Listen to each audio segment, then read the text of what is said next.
Hi ಎಲ್ಲರಿಗೂ ನಮಸ್ತೆ. ಇವತ್ತಿನ ವಿಡಿಯೋದಲ್ಲಿ ನಾನು ಹಲಸಿನಕಾಯಿ ಕಬಾಬ್ ಮಾಡೋಣ ಅಂತ ಹಲಸಿನಕಾಯಿ ಸಿಪ್ಪೆ ಎಲ್ಲ ತೆಗೆದ್ಬಿಟ್ಟು ಒಳಗಿರೋ ದಿಂಡು ತೆಗೆದು ಈ ರೀತಿಯಾಗಿ ಸ್ಮಾಲ್ ಪೀಸಾಗಿ ಮಾಡಿಟ್ಟು ವಾಶ್ ಮಾಡಿ ಇಟ್ಕೊಂಡಿದ್ದೀನಿ. ಈ ವಾಶ್ ಮಾಡಾದ್ಮೇಲೆ ಮ್ಯಾರಿನೇಟ್ ಮಾಡಿದ್ದೀನಲ್ಲ, ಈ ಮ್ಯಾರಿನೇಟ್ ಮಾಡೋದು ಏನೇನೆಲ್ಲ ಬಳಸ್ತೀನಿ, ಸಾಮಗ್ರಿಗಳು ಹೇಗೆ ಏನು ಎಂತ ನೀವು ಪೂರ್ತಿ ನೋಡಿ ರೆಸಿಪಿ ಟ್ರೈ ಮಾಡಬೇಕಾದ್ರೆ ನನ್ನ ಚಾನಲಲ್ಲಿ ಆಲ್ರೆಡಿ ಅಪ್ಲೋಡ್ ಮಾಡಿರೋ ವಿಡಿಯೋನ ನೋಡಿ ಒಮ್ಮೆ ಮಾಡಿ ಟ್ರೈ ಮಾಡಿ ನೋಡಿ.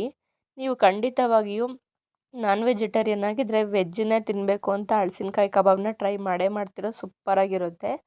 ಇಲ್ಲ ವೆಜ್ಜವ್ರಿಗೂ ಕಬಾಬ್ ತಿನ್ನಬೇಕು ಅಂತ ಆಸೆ ಇದ್ದರೆ ಈ ರೀತಿಯಾಗಿ ಟ್ರೈ ಮಾಡಿ ನೋಡಿ, ತುಂಬ ಚೆನ್ನಾಗಿರುತ್ತೆ. ಟೇಸ್ಟ್ ಮಾತ್ರ ಕೋಟೆಡ್ ಮ್ಯಾರಿನೇಟೆಡ್ ಎಷ್ಟು ಚೆನ್ನಾಗಿರುತ್ತೆ ಅದ್ರ ಮೇಲೆ ಟೇಸ್ಟ್ ಗೊತ್ತಾಗುತ್ತೆ. ಯಾಕಂದರೆ ಎಷ್ಟೇ ಸರಿ ತಿರುಗಿ ಏನೇ ತಿರುಗಿಸಿದ್ರೂ ಯಾವುದು ಒಂದಕ್ಕೊಂದು ಅಂಟಲ್ಲ, ಕೋಟೆಡ್ ಅಂತೂ ಬಿಟ್ಟೇ ಹೋಗಲ್ಲ.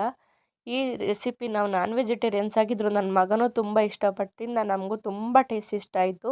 ಒಮ್ಮೆ ಟ್ರೈ ಮಾಡಿ ನೋಡಿ. Thanks for watching.